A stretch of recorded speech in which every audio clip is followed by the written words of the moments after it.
Thank you for downloading this podcast from The Really Clubby Show on Talk Radio 702 and 567 Cape Talk. For more, please go to 702.co.za or capetalk.co.za. Talk Radio 702 and 567 Cape Talk. The Naked Scientist. Chris, good morning. Welcome. Lovely to be with you again. Hey, good morning. Yeah. Likewise. Wonderful.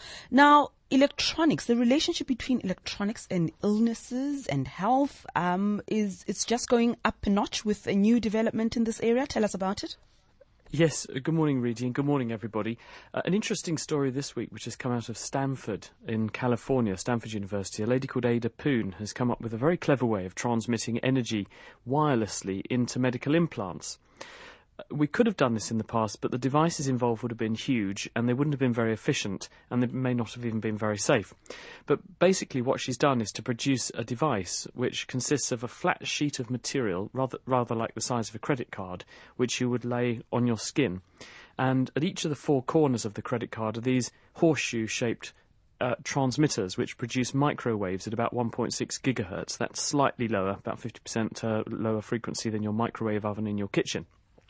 And they beam a series of microwave pulses because they're all interconnected, and they send the microwave energy into the underlying tissue, and you then embed a tiny device which can be the size just of a grain of rice and weighing about a 20th of a gram. It can be tiny, and in that device can be a little coil of wire which picks up the energy in the microwaves, and in fact it can pick up something like about 200 microwatts of energy, which is about 25 times more energy than you need to run a pacemaker, for example.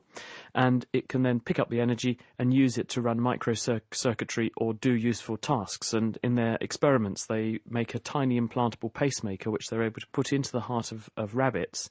And by putting these devices on the surface of the rabbit, they can then control the heart rate and heart rhythm of these rabbits, demonstrating a proof of concept that it works, because most medical implants are not governed by the size of the circuitry, they're governed by the size of the battery. And so if you don't have to engineer your devices around cumbersome, bulky batteries, you can produce much more space-efficient, much tinier devices, which can be used to access the parts that other medical implants currently can't. So you could, for instance, put tiny implants into the brain for deep brain stimulation to control certain disorders like mood disorders and also movement disorders. You could put them into pain pathways to control pain, and of course you can control heart rate to do the job of a pacemaker. Our lines are open for you. What's on your mind? What do you want to ask the Naked Scientist on 021 446 0567 011 883 0702. So keep that in mind. Exciting, isn't it? Physicians, Thomas, treating your disease with electronics rather than drugs. That sounds fabulous. Hey, will you subject yourself to that? Okay, good. Robinson in Soshanguve, hi. Hi. Good morning, Chris. Chris, sometimes the star is referred to as a star. My question is this: what is the difference between the sun, and other stars? Okay, the difference between the sun and other stars. Good morning, Robinson. Well, the answer is that the sun is a star, unless you mean by other stars, people like Rod Stewart and Tina Turner. I gather you probably don't. But the sun is one of a number of stars. Stars come in different shapes and sizes, and this determines their lifetime and how hot and bright they are. And we talk about different classes of stars, and the biggest stars are burning their fuel the fastest, and they will be brightest, hottest, and also bluest. That doesn't mean blue as in smutty humour, it means as in the colour of light they give out. And as they get smaller down the scale, then they are more red, and eventually they're what we call brown dwarfs, which are kind of failed stars. And our sun is roughly a middle size or relatively small star, and what that means is that it's ideal for us because it will have a relatively long lifetime, because very big stars burn their fuel very, very fast, and then they catastrophically blow themselves to pieces in a devastating explosion called a supernova, whereas smaller stars like our sun, they bumble along much more slowly, producing a much more stable heat output, and that means that you've got time for things like life to evolve on Earth and then the planet to evolve into a stable situation. So our star is one of probably, I think NASA currently estimate there are at least a sextillion stars in the universe, and that's one with 22 zeros after it. So it's one of very many, a billion, to put it another way. Okay, let's go to Lauren in Newlands. Hi. Hello, are you still there? Yes, we are. We've always been here. What's on your mind? I'm wanting to speak about what's being done on with myelin on the for multiple sclerosis at the work that is being done in Cambridge. Chris, did you get that? The line hello, wasn't Lauren. great. I think I understand what you're referring to, and you're referring to the condition multiple sclerosis, which is where the immune system attacks a coating around nerve cells in the brain and spinal cord called myelin. And in people who are unfortunate enough to suffer multiple sclerosis, for some reason, and we don't know why this happens, the immune system decides that the myelin sheath, which is rather akin to the electrical insulation around a cable, and it helps information to travel faithfully along nerve cells, for some reason the immune system attacks that myelin, but not everywhere, in certain parts of the brain.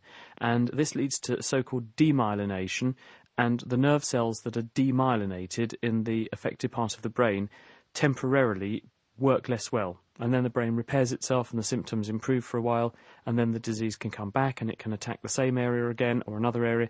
And there can be a slow decline in the function of certain parts of the jobs that the nervous system does.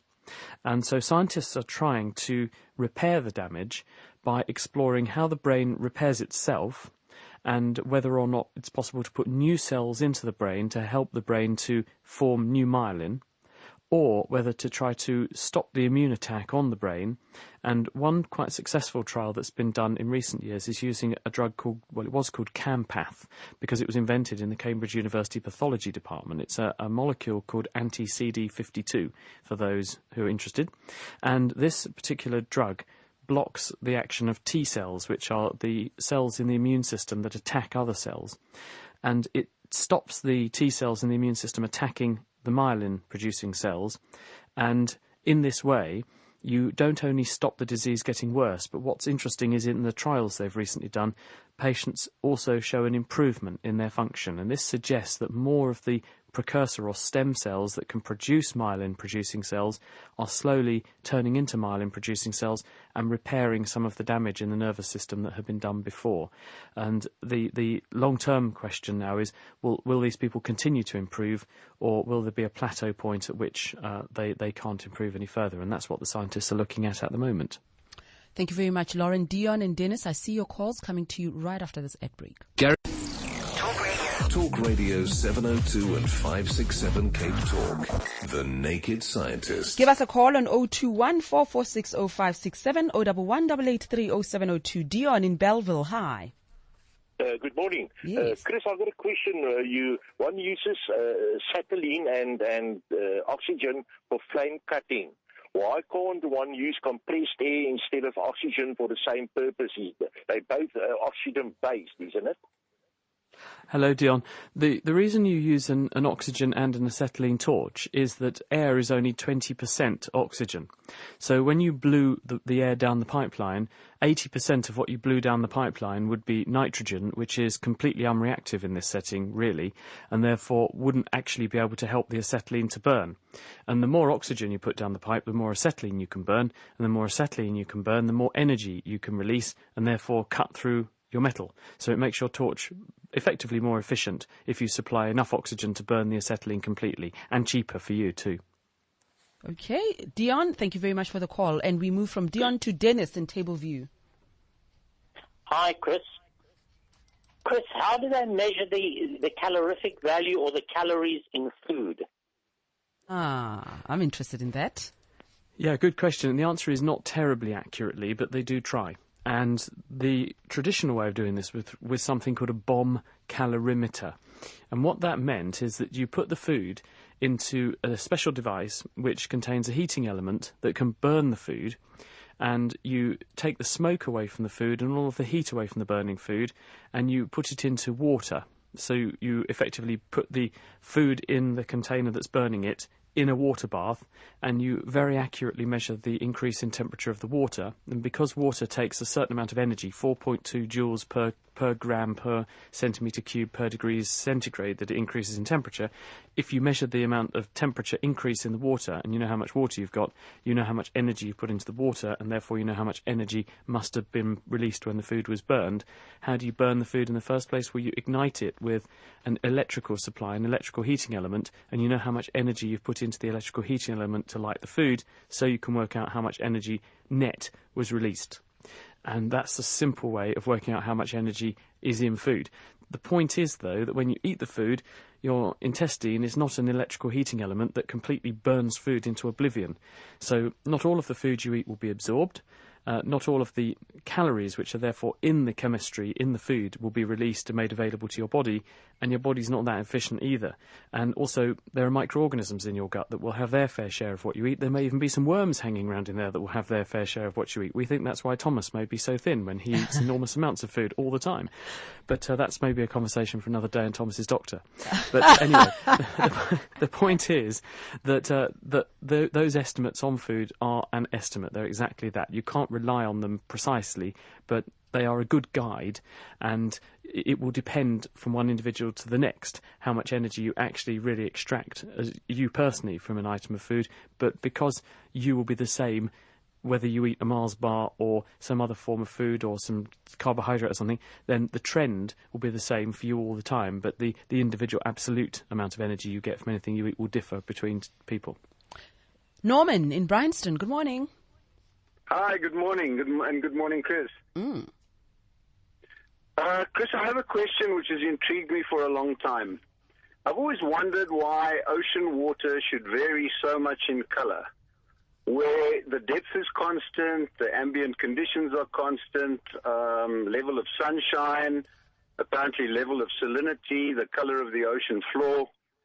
And recently in the Adriatic, I noticed differences even between the Ionian and the Adriatic Ocean, separated only by Corfu.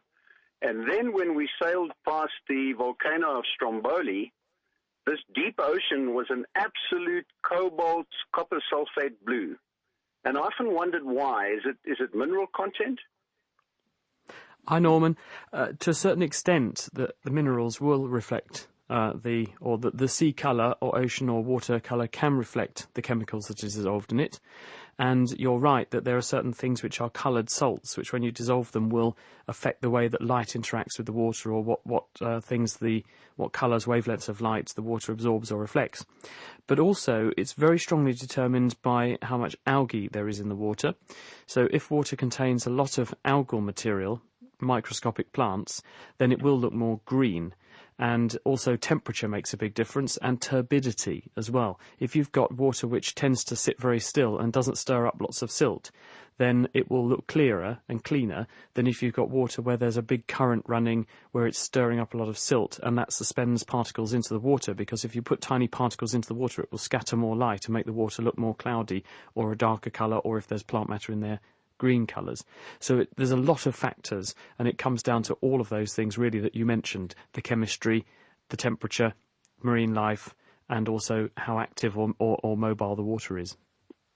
Thank you very much, Norman. Does that answer your question? Thank you. Yeah, you're happy? Wonderful. Begi in Carltonville, hi. Hi, Rudy. Hi, Chris. This question actually follows up your initial discussion on implants. I want to find out, is it not possible to use the human body's energy to power those implants? You mean the implants on the body? Yes, very good question. And people are trying to do that, and they're trying to produce little devices which could eat the same food that you do, effectively. Your body supplies its cells with energy in the form of glucose circulating around in your bloodstream, but also fats. Fats are harder to metabolize, which is largely why we use fat as an energy storage molecule, because it stores enormous amounts of energy for not much space. So it's a very efficient way to store energy, but it's very hard to burn it. Carbohydrates like glucose, they're much easier to metabolize, and so people are beginning to explore devices which have some kind of inbuilt enzyme structure which could take up some glucose from the blood and then process the glucose in a similar way to the metabolism of your cells, releasing some energy in the process, which could then run a microcircuit. The Processes are not brilliant at the moment, though. So the amount of energy you can extract that way isn't very high at the moment. And so for the kinds of devices which need relatively high current or higher voltages, it won't work at the moment. But people are certainly looking at that. And the point is that all of us is running and burning energy at the rate of about 2 watts per kilogram. So if you've got your average 60-kilo person, we're running at roughly 120 watts. So that's quite a lot of energy being converted. So certainly this process could work, but we just have to harness the chemistry and get a bit better at doing it to make it work. And that's a few years away yet. Lovely question. Thank you very much, Biggie. Let's go to David in Santon. Hi. David, good morning. Hi, good morning, Chris. Good morning, Rudy. Just a question. Is drinking distilled water healthier for you? Is it better than drinking tap water or bottled water? Hi, David. A whole range of different answers to this one. Bottled water is definitely not better for your wallet. People seem to charge an absolute arm and a leg for one of the most abundant molecules on the planet, and it really gets my goat as to why they charge so much money for a couple of hydrogen atoms glued onto an oxygen atom. So bottled water is, on the other hand, good if there's no source of safe drinking water. Tap water, if the water is clean, is an excellent source of hydration. As I say, as long as the water is clean. If it's come through from dubious sources where it may contain microorganisms or chemicals that have got into it from industry or something, obviously a bad choice. Distilled water isn't going to do you any harm, but it doesn't have any salts in it. Tap water will contain salts leached from the local rocks and the local geology, which are useful to you in small amounts. Distilled water doesn't contain any of those, but it does contain water. And the one thing that will kill you is not a deficiency of those microscopic amounts of salts in the short term. What you will die of is dehydration. So if you're desperate, drinking distilled water is fine, but it won't taste as good as tap water. And in the long term, you may develop, if you didn't have other supplies of these salts, you may develop some micronutrient deficiencies, although it's very unlikely because most of them you'll get from food anyway. So it won't do you any harm. It'll probably just cost you more because distilled water is expensive. Let's go to Graham in Tableview. Hi. Morning, Rudy. Morning, Chris. Yes, good morning. Welcome. Hello. Yes, Graham. Hello. Welcome. I want to know what Chris can tell us about cold fusion motors in respect of their supply of cheap electrical energy, and they've been working on it since 1978, and when will this be available? Oh, hi, Graham. Well, people are trying very hard to do nuclear fusion in all range of different ways, and they haven't succeeded yet, unfortunately. Or at least you can make nuclear fusion work, and you can do nuclear fusion in a cold way, but you can't do it in a sustainable way. Just a few months ago on The Naked Scientists, if you give our website a look, you'll find that we interviewed a young boy called Jamie Edwards, who's a schoolboy. He was 13 at the time. He's now 14. He lives up north in Britain, and he has gone into the record books as the world's youngest cold fusioneer. And he's got a simple experiment to create nuclear fusion in his classroom. His headmaster gave him a pot of money to go and do this experiment because it was something he wanted to do, and he obviously a very nice headmaster. And what he did was to take some heavy hydrogen and put a tiny amount of it in a vacuum chamber, and then use a very powerful electric field to accelerate the hydrogen atoms, the heavy hydrogen, deuterium atoms, towards each other. And because they'll accelerate towards these electrodes, occasionally two of them will end up on a collision course, and they've got so much energy each that they wham together and they fuse, and you can tell that you've done fusion because you can detect neutrons coming off. So that's what he did, and demonstrated that you can do nuclear fusion even in your classroom, but doing this in a sustainable way that will actually generate more energy than you put into it to make the reaction happen. That is a dream which we've yet to realise in any aspect of fusion. But we know that fusion is definitely a very useful and very powerful energy source, because it's keeping all of us alive right now. Because if you look up in the sky and you look at the sun is a massive fusion reactor which has been there for 4 billion years and is a very efficient way of producing enormous amounts of energy relatively safely, you could say, if we can make it work. Here's an SMS here. It asks, what happens when one has sleep paralysis? Right. Well, this is a phenomenon that not everybody, but certainly a reasonable proportion of people do describe having experienced. When you go to sleep at night, you go through phases of what we call REM, or rapid eye movement sleep, and this, we think, coincides with when people are experiencing dreams. As the night goes on, those dreams become more intense and a richer experience.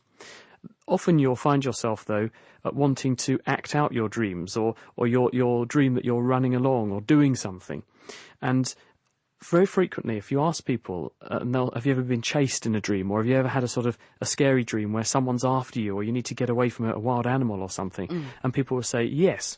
And then you'll say, did you find that you could run fast enough? Or the other one person who was trying to hit you, did you try and hit them back but found you were really weak and weedy? And everyone says, yes. And we think what happens when you go to sleep is that to stop yourself getting out of bed and prancing around the bedroom and potentially falling out the bedroom window, or running down the street with no clothes on and causing a nuisance of yourself, the brain suppresses the flow of motor information coming out of your brain so that you don't act out your dreams. And there's a region in the brainstem called the subcerulear region, which scientists in cats, they've shown that if you switch that region off, it doesn't turn off this flow of information out of the brain. And you get these cats, when they go to sleep, they'll start dreaming, and then they'll start stalking invisible prey, and you can see them acting out their dreams. So we think that you've got this special part of your brain which stops your dreams being turned into real movements most of the time. But when you wake up, it doesn't always switch itself off straight away. So for a little while, you can continue to feel that you're paralysed, or that your movements don't work properly, and this can lead to this phenomenon of sleep paralysis. You wake up and you think you're completely paralysed, and that's also why you feel weak and weedy in your dreams, and why when someone's after you, you can't run away properly. Speaking of sleep, Andrea, I think you've got a question about sleep. Yes, please. Chris, I want to know, when you go to sleep normally and you wake up, your skin is fine. But if you fall asleep again, your skin sometimes makes creases that actually takes a long time to go away. Why is that? I don't know. I've never experienced that phenomenon. I wonder if it's just a reflection. You're young. I'm sure not. Maybe you should try ironing that. No, I'm just kidding. I can only think that perhaps that reflects a disturbed night anyway. Because if you're having a disturbed night, you might end up in all kinds of funny contortions in bed and sort of laying funny, and maybe that's what throws your skin into all these sort of funny ridges and folds, because you've got yourself into an uncomfortable position. But that's the best I can do. I'm not really sure of the answer to that one, to be honest. Get different pillows, Andrea, and stay on the line. I can give you some tips about where to get the best pillows. No, just joking. Thank you for the call. Matthew in Bedford View, hi. Hi there. I just wanted to find out, is it possible, or even theoretically possible, to compress water? Because I know when you freeze water into ice, it expands. It doesn't shrink. Hello, Matthew. The answer is that you can compress water a little bit. We all have this sort of tenet in physics that liquids are incompressible, but that isn't entirely true. They will compress a tiny amount. And in the same way, when you make water sort of hotter, it will expand a tiny amount or contract a certain amount when it changes in temperature. The transition into ice, the phase change into ice, is very different, though. That's very dramatic. And that's because the water molecules in a liquid are in a very different configuration than when they're in an ice crystal. And the configuration in ice crystals, that the water molecules take up a lot more space, and they're completely different in the way that they arrange themselves in three-dimensional space, which is why they take up much more space, which is why ice is less dense. But you can compress liquids a very tiny amount, and that's certainly the case. Thank you very much, Matthew. And Chris, time flies when you're having fun. We'll chat next week. Thanks, Reedy. Thanks, everyone. And see you soon. Ta-ta. Bye. Bye-bye. And don't forget, our conversation with the Naked Scientist, always, always available as a podcast.